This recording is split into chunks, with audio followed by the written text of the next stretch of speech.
Hey everybody, welcome back to Grazing Them Acres. My name's Zeb. We're down here at the pig pen again today. As you can tell, it's a muddy mess. The pigs are out of water, or almost out of water. We've got some in their trough. It's dirty. I got to clean it. And they got plenty of mud puddles and stuff to play in. But you can tell these boys are growing really quickly. A whole lot quicker than what I thought. But we've just filled up our extra tote at the house, and we got the generator and a little transfer pump down here. And you might be asking yourself, well, Zeb, how come you're not pumping out of the pond? You just built this pond for this reason. And the reason is it's just rained for the past 2 days and the pond is filthy. And it just so happened that the pigs are needing water today.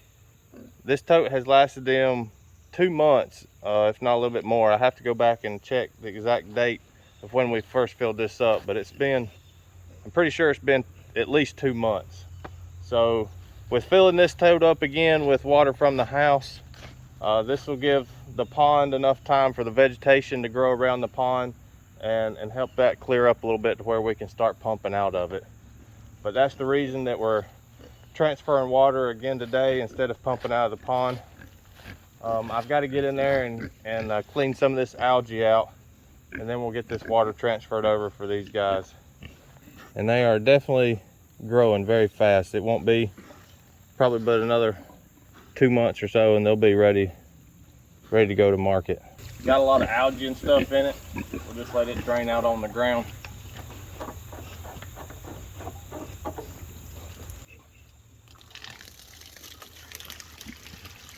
So as you can see there, this does have a lot of algae growing in it. I did put some apple cider vinegar in there to help with mosquito larvae and stuff, but there's a lot of algae because this clear tote allows sunlight to get through and allows algae to grow in. It would be better if I had a black tote to not let any UV light pass through, and it wouldn't grow algae, but it would also get a lot hotter in the summertime.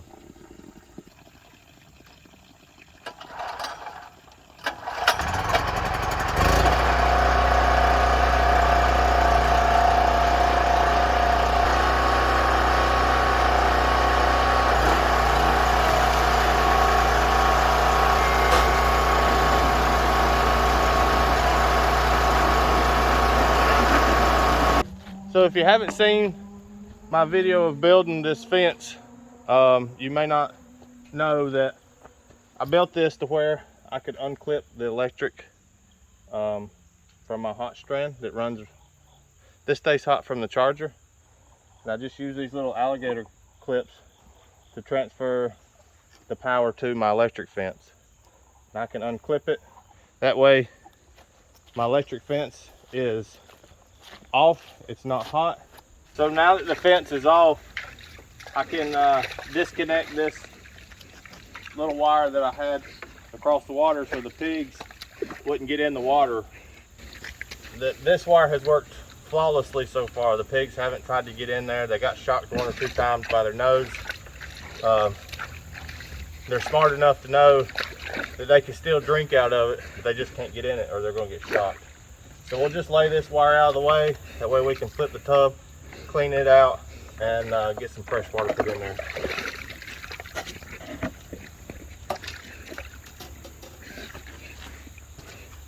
And I probably picked, or I didn't pick, but this is probably the worst day that we've had in months to do this. And honestly, I need a smaller tote for just these 2 pigs. This is a 50-gallon tote and they don't need, I mean, with this water system, I could get away with just a 5-gallon little tote. This is way too much. I just got to get a smaller one. This is the one that I already had on hand, so.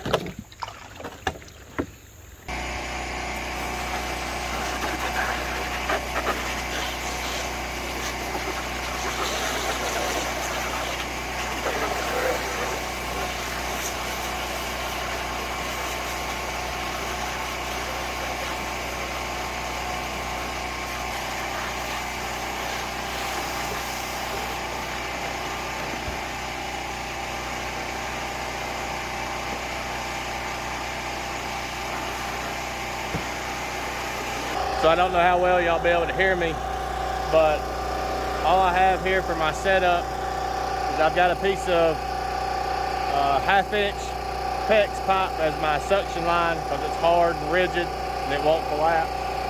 Just a small electric transfer pump, and then a small generator and a hose pipe.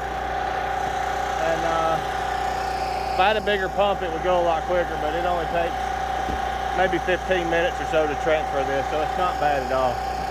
This float valve is from Tractor Supply, and it's a low pressure float valve, but it keeps up with the pigs just fine. And I've also ran 4 calves or 4 feeder calves on this float out of a 50-gallon tote, and it keeps up with them just fine too. To be a low flow valve, it does pretty good on the flow rate.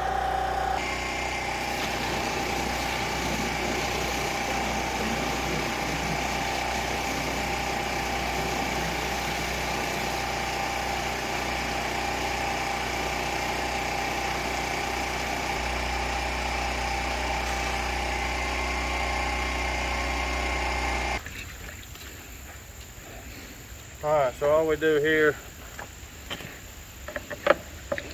is this. We've got it through these little insulators here. Some way to keep this tighter across the top.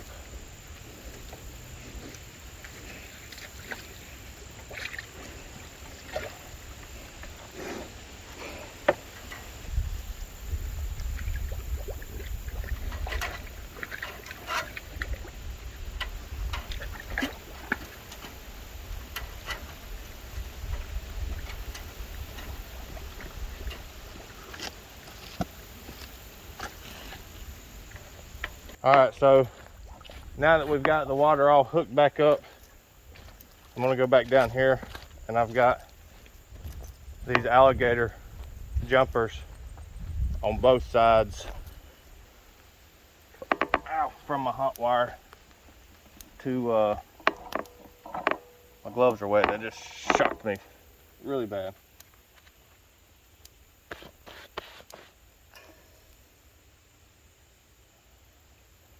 So we'll put this one on first,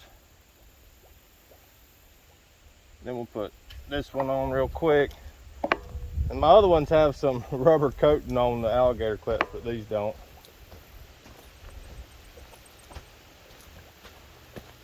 We'll go back up here.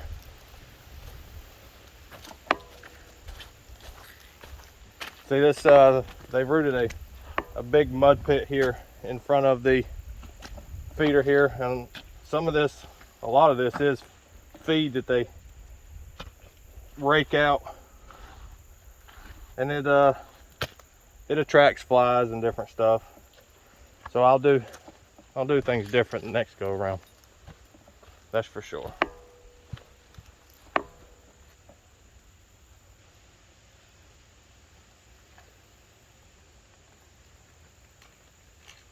The only thing that I'll do different next time is I'll put a smaller water tote and the feeder on like a deck platform. The pigs have to get up on. That way they can't root around and mess up. They've rooted a big section out in front of the feeder there, and it's getting pretty deep, so I'm gonna have to move the feeder for long. But next time I'll build like a 8-foot long, 5-foot wide deck that the water trough and the feeder will sit on, that the pigs have to get up on to eat and drink from. That way stuff just stays a little bit cleaner. I can stay cleaner, and hopefully that'll go easier. If you have any questions or anything that I could do better, let me know. I'm always open to learning new things. This is the first time that I've raised hogs myself, so it's definitely a learning experience. But so far I'm happy with the way everything's going. They're happy and healthy playing in mud puddles. So appreciate y'all watching. Make sure you hit that like and subscribe button. It really helps the channel out, and we'll see y'all on the next one.